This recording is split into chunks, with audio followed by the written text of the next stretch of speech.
Hi, it's Neil from Green Rose Fair. We have just finished our 5th album, Following the Wind, and it's been quite a ride. Myself, I'm one of the founding members of the band, and I've been around for the previous 4 albums in pretty much the same role as now, so as a mixing and recording engineer and producer. So it's interesting to compare what has changed for this album and what has stayed the same. Well, for one thing, the world these last couple of years has been a bit mad, and that has affected us, of course. For one thing, we used to play gigs for a couple of summers and sell our previous albums to collect money for the next one, and that wasn't possible now. So we had to do some creative stuff otherwise. And also I've mentioned before that it would be nice to do 2 albums in a row with the same lineup, but that didn't happen again. And we lost our keyboard and bass players because of life happening. But the new members who came in their stead have been one of the reasons why this album turned out so different. So first we have May on keyboards. She's a seasoned touring musician. She's played bigger festivals than all of us others put together. She's a frontwoman of her own band. She gets things done and she has some vision. And also she plays several other instruments like kantele and tin whistle that we also used on this album. And she can also sing backup vocals, both in studio and live.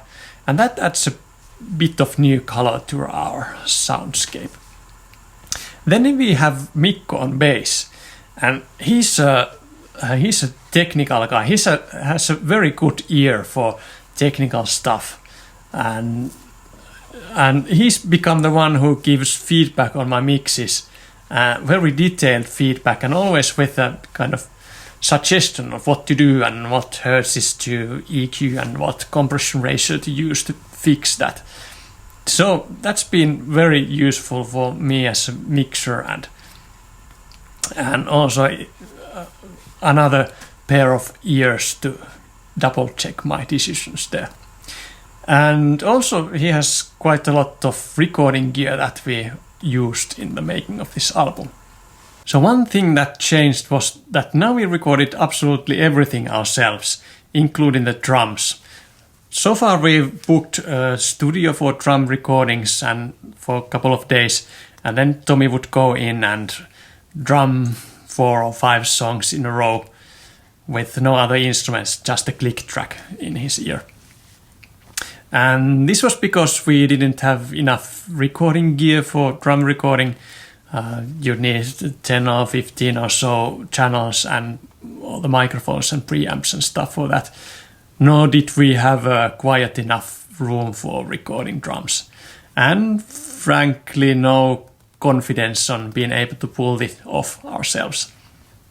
But this time, because of this financial constraints that we had, and also because Mikko has lots of recording gear and experience, we thought that, okay, let's do the drums ourselves in our new rehearsal room. And it also allowed us to do the drums in smaller sessions, just a couple of songs at a time, and we could go back and re-record something that wasn't top-notch. And also for the first time ever we recorded bass and sometimes even the buzuki at the same time as the drums. So there were the 3 of us in the rhythm section playing together in the same room and seeing each other. And it's totally different experience than if you just record the drums first and then everyone else plays the part separately. Yeah! We started working on this album quite soon after we had released The Riders in the Night.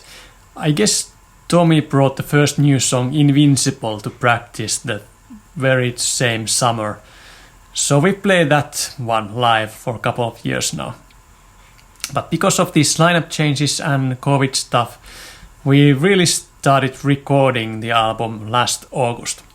So we spent the last 4 months of last year rehearsing a couple of songs at time and then recording them. And after New Year, I started mixing. And this was actually the first Green Roswell album that I mixed completely by myself. Previously we would pay some professional to mix the couple of lead singles, and then I would use those as a reference for the rest of the album. But actually what happened when I went to master the last album, I went to a mastering studio, which is probably the most expensive one in Finland because we wanted to do that right.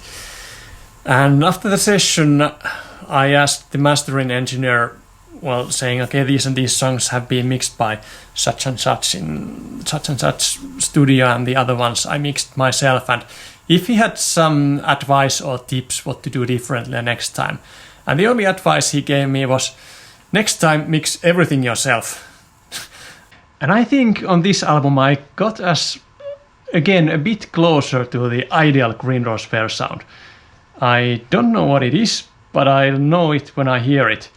And this one is so much bigger and wider and has more depth and width and colors and soul, and it's tighter and looser and it grooves better and it's better. One of the new things on this album is that we now have 5 people singing vocals, and then you cannot do it by ear anymore just by singing something on top of what's already there. So Salla took the responsibility of writing vocal arrangements. So she ended up writing parts for pretty much all the songs.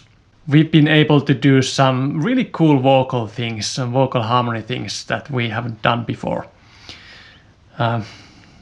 Also, the vocal parts have been a bit more difficult than previously, especially when you're playing at the same time. And so far I've been lucky just to be able to hit the lead vocal double that I usually sing, but now I actually have some harmony voices, and I've been quite surprised that I've been able to hit those notes, and well, at least in rehearsals. Let's see what happens when we go live with those. Never ends, I'm full. No. And similarly to the Green Rose Fair sound that I know when I hear it, there's this genre or style of music that is the Green Rose Fair style. We call it the Celtic folk rock, for lack of better words, but then again other people mean something completely different with that description. So yeah, let's say the Green Rose Fair style, that is like here. And on this album we have been able to expand it a bit. So there's a bit of pirate songs here, and a bit of grandpa hard rock here, and a bit of bluegrass here. It's been interesting to me as a buzuki player to play all this, or borrow some bits from other styles of playing. And so there have been many songs on this album that have been the most difficult that I've ever played, because there's some technical thing that I need to work out in slow motion first before I can play it properly.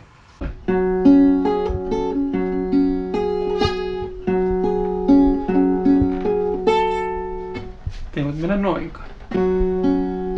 Miten mä oikein ajattelin tän soittaa? The bluegrass part especially was both interesting and challenging. We have this song called Henry Hardluck that was originally meant as an Irish pub song kind of thing, but then it veered towards bluegrass, and now it's like folk rock blue folkgrass. Is that a thing? Folkgrass. And that demanded sort of bluegrassy mandolin solos that I've never really played before. So it was interesting trying to work out how you play mandolin in that sort of music and how that would translate into Green Rose Fair's Celtic folk rock general view of how to make music. And then I had this long buzuki solo. I don't have any buzuki solos until now, but now there's this bluegrass one that I had to again work out in slow motion and then work my speed up, and then just with plain luck be able to go that through once in full speed.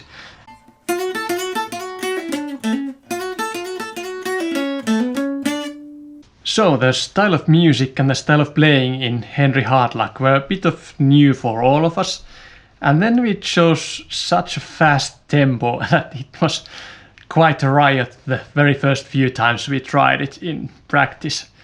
Trying to finish it everyone at once, let alone play all the notes that would go in.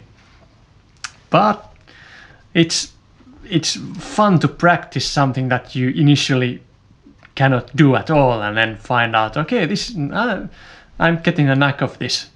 And when we had recorded the first versions of the solos for that song, I guess it was Mikko who said it quite well, that okay, now there's a sense of danger in those solos. It's like walking on the edge if you trip or not, and when you finish in one piece, it's kind of nice feeling for both the player and the listener. Yay, they made it.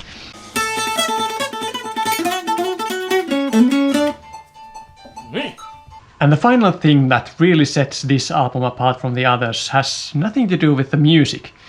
It's because of this COVID thing, and because we weren't sure if we would be able to play a release gig or release tour, and because of the financial things, we decided to document as much as possible of the making of this album and to share it as we go. So we've been having this pre-order campaign where we send weekly making of videos to those who pre-ordered, and it has been quite a lot of fun, a lot of work too. We've been sitting down like this and talking about what we do and how we do it and why we do it. So I guess that could be seen as a marketing thing as well. So instead of just making an album and then throwing it out there and hoping for the best, we've been trying to reach people and connect to people and share what we do. Because every once in a while there are people who come to say that almost angry at, why didn't I know that this band existed? I'm like, sorry, we didn't try hard enough. But yeah, it comes down to that. You get to people one by one.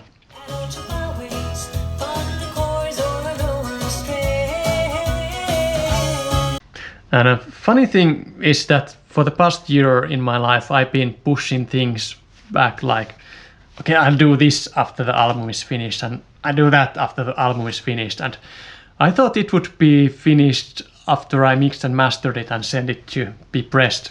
But no, it turns out now the fun just starts. We did this small video teasers for the single Scallywack Joe. It was a spur of the moment thing before practice, and it was quite fun. And then we thought, okay, let's make similar ones for the album, and let's make 6 video teasers, and I'm now editing those. And then we woke up to the reality that the album is coming out and we don't have music video. We must do music video, and that's scheduled for next week. So there's that. And yeah, then there's the album live stream release concert thingy that we're also preparing. I guess after the album release we think of some other stuff that we will do for the month or two before the gigs really start. So no rest for the artist. Yeah, well, that was my short talk about my feelings about Green Rose Fair's 5th album, Following the Wind. So I really do hope that you give it a listen when it comes out and that it touches something within you. See you later.